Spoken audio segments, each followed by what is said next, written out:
This morning on BRN, what data are actually in the Social Security database? We're going to welcome back to the program Andrew Biggs of the American Enterprise Institute. He's also the author of the upcoming book, The Real Retirement Crisis. Andrew, welcome back to the program. Great to see you again this morning. Hey, thank you. Great to be with you. Andrew, I don't know if you've been following, but there has been a lot of talk about the Department of Government Efficiency, and in particular the Social Security Administration.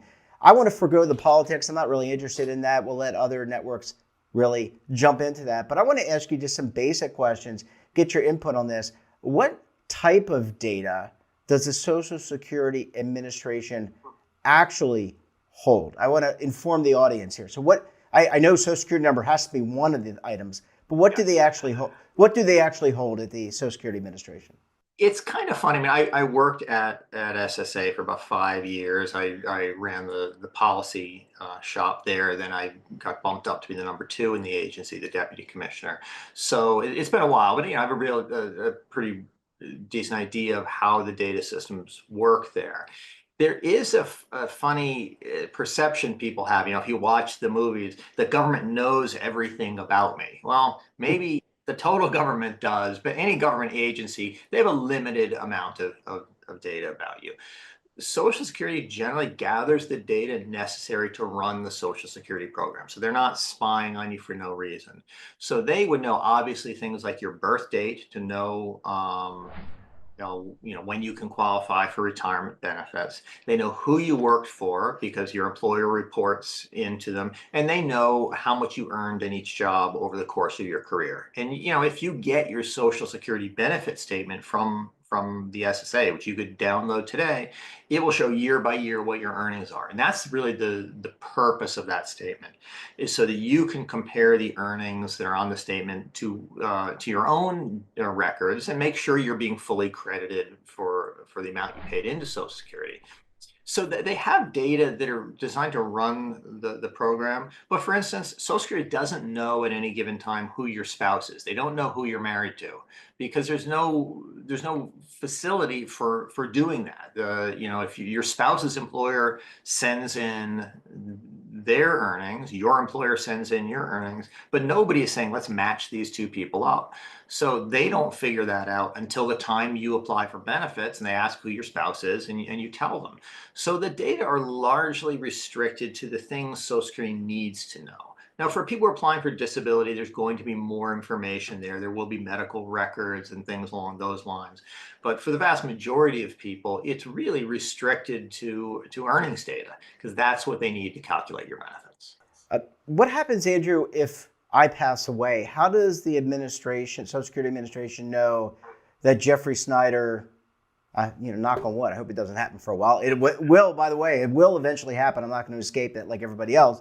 But how does the administration know that Jeff Snyder passed away? Does it get informed? Does it get a death notice? How does the ball get rolling on that? Well, yeah, and this is the interesting thing that's come up. The idea there's a lot of Social Security numbers out there that belong to people who are implausibly old. I mean, it's the SSA ran a study year before last, found there's almost 19 million Social Security numbers assigned to people whose year of birth was over 100 years prior. And that's an implausibly large number. So people conclude, well, we must have fraud going on. But you have to think of how a program like Social Security works. They don't have a satellite that looks at you when you die. Somebody has to tell them that you passed away. Usually that is the funeral director. You pass away, you have a funeral. The funeral director fills out forms that they'll be forwarded to Social Security to record your death. You get copies of those forms because they're useful, for a whole range of other purposes. You might have to change billing addresses, access your former spouse's bank account, things like that. But so the funeral director usually reports that to Social Security. So, by and large, these days, they know who has died.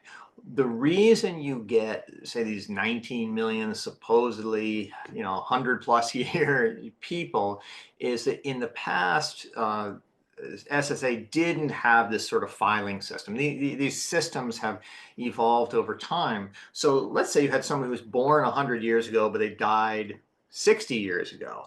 At that point, the system may not have been in place to report their death to Social Security. So even though we have 19 million Social Security numbers for people who were born 100 more years ago, benefits are actually paid on only 44,000 of them. And SSA has confirmed this. So what it means is that these numbers are floating around, and we'd prefer them not to be, but there isn't really any evidence that there's fraud going on. Now, when I was at Social Security, I remember being in a staff meeting, and somebody brought up the fact that we've found a person whose parent had died, and let's just say they did a do-it-yourself funeral, and they didn't report it. Interesting. Yeah. And this is, if you've ever read about the so-called blue zones around the world where people live a long time, because they eat lentils or whatever, the reality is what's going on in those places, it's all benefit fraud. They're simply not reporting deaths. And so this does happen in the US, and people do get caught for it. But like when I was at Social Security, it's unusual enough that if they catch somebody, they bring this up. The people are, hey, wow, we got somebody doing this.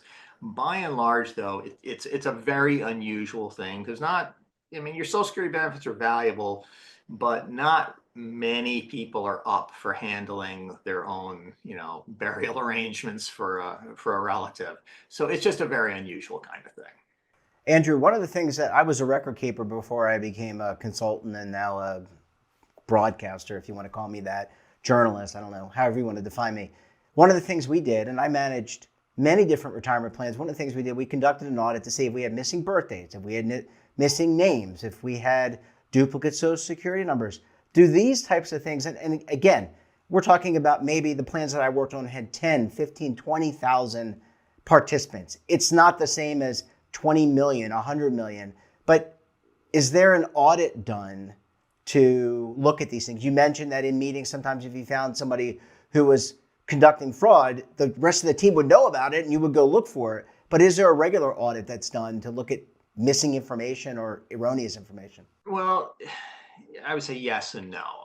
There are systems in place, given the data that Social Security has, that it can cross-check one thing against another. If you have, say, the same Social Security number being used multiple different times, that can tip them off. Okay, there's probably identity theft going on here. But one of the issues that came up when the SSA Inspector General looked at this issue a couple of years ago of all these Social Security numbers for seemingly very old people is that it would be very costly to fully fix this problem, because they have to devise new systems for really getting at all this information. And, in defense of the agency, a lot of these recommendations Social Security didn't follow through on. And their defense is that it costs money to do this, money which they're currently using to process retirement disability claims. And they don't see much evidence of actual benefit fraud going on. So, there's always a cost benefit trade-off on this. Now, I think that it should be possible to merge different government databases in order to make each one more accurate. For instance, let's say Social Security says we've got somebody who is 110 years old, they're collecting benefits, but the Medicare database says this person never goes to the doctor. That could be a case where you have fraud going on, because if you're that old, you're going to see the doctor, Medicare could be paying for it, so we could match these things up and know more about people. You could use some IRS data, but what I'll tell you is, and this gets, for people who are concerned about the surveillance state, when I was at Social Security, we would try to access some of these other data for various reasons. Sometimes, for system integrity reasons, sometimes for research purposes. Other agencies don't want to give out their data. They're very private about it, partly for privacy reasons, partly because they want to focus on their goal. If you're Social Security, you care about the Social Security Administration. There's been this fight within the agency, between the interim leaders and the Doge people about accessing data. It's not at all clear what the Doge people want to use it for. I wouldn't be surprised if they were trying to use some Social Security data for immigration enforcement purposes, which you probably could do. People at SSA are very focused on what SSA does. Or if you want IRS data, IRS is very concerned about what IRS does. And so there's less data sharing between agencies than you would think. On the one hand, that makes it tougher to track down problems like these. On the other hand, if you're somebody who's concerned about privacy, then that's a bit reassuring. A lot of agencies know a little bit about you. Nobody knows everything about you. Yeah, and I think this is, privacy is a big topic that I know it's outside of the retirement, but I think it's directly related. That's something that the Congress is looking at, the executive branch is looking at, and even the judicial branch is looking at cases around privacy. So it's not like this issue of privacy is going to go away anytime soon. Sure. And people have been concerned, okay, if the Doge people are looking at these data, what is going to happen to me? And that is something that Social Security and other agencies do take very, very seriously. It's just it is unusual to have any sort of information leak out. There are safeguards in place at the agency that if somebody chooses to look at your data, the computers record who that person is and when they did it. So then they can follow up and say, okay, why is somebody looking at your data? And I was at the agency, this happened at the time. Somebody was just answering a question for a relative. And so they just logged in, looked up the person's earnings record to kind of say, okay, did your pay get adequately or accurately recorded? This is an innocent sort of thing, but we found out about it because it tripped an alarm, and then we looked into it, and the employee was said, okay, you can't be doing this. But the point is we have some safeguards in place to protect against that. Yeah, it's interesting, and I think it obviously brought to light because of the media's attention on certain aspects of the new administration, and rightfully so. It should do that. But I'm glad we have you here to kind of give us the behind the scenes. And, we really appreciate it. Andrew, thank you so much for joining us, and we look forward to having you back on the program again very soon. Hey, thanks. I appreciate it. And don't forget to subscribe to our daily newsletter, The Morning Polls, for all the news in one place. Details, of course, at our website. And your subscription supports all this great content on BRN. Until tomorrow, I'm Jeff Snyder. Stay safe, keep on saving, and don't forget, roll with the changes.